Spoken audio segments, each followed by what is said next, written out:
Hi, so today we're looking at the multi-vintage sparkling wine from Albourne Estate in Sussex.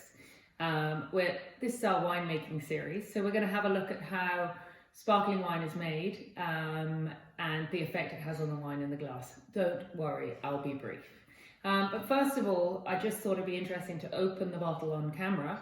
As a lot of people don't realise, the best way to open a bottle of sparkling wine is to hold it at 45-degree angle, twist the bottle, not the cork, and it should have been quieter than that, but at least I haven't got lots of sparkling wine coming out.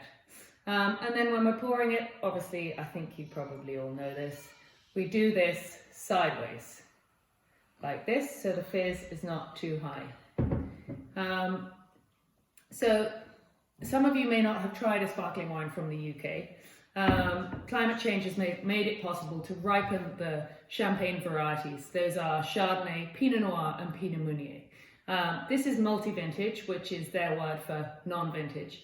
Why do they have non-vintage? Because they want consistency in their style year on year.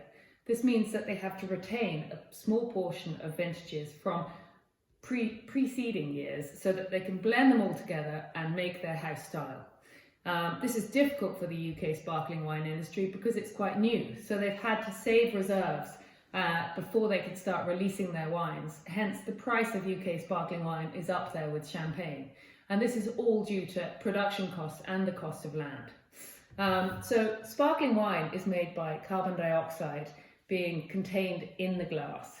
And how is it contained in the glass or in the bottle? This is by one of two methods, either the tank fermentation or bottle fermentation.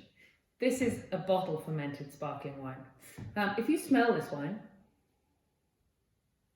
you smell it's got a brioche kind of sourdough note on it. And that's from, with this wine, 24 months spent on the lees. The lees are the dead yeast cells. The yeast is in the bottle to create a second fermentation, which happens in this bottle. That's why these bottles are stronger. And that creates a fizz and creates sparkling wine. The time spent on the lees can be anything from 12 to 36 to 5-6 years, depending if it's a vintage champagne, but this is just 24 months. So let's taste it.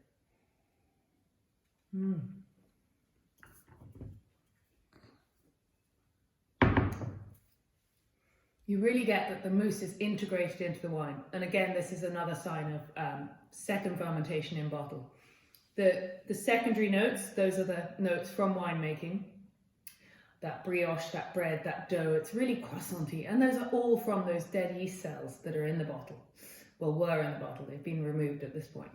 But I hope you're all enjoying this. The reason we have daffodils here is because I find that English sparkling wine has more of a sort of floral note to it than champagne would. It has the lovely sort of minerality, chalky minerality, because these vineyards are on the same Paris basin, the same chalky limestone soils as the champagne vineyards, and this is their reason for having such high quality, and this is why everyone's so excited about English sparkling wine. Anyway, enjoy your evening. I hope this is the first of a couple of bottles that you're going to enjoy.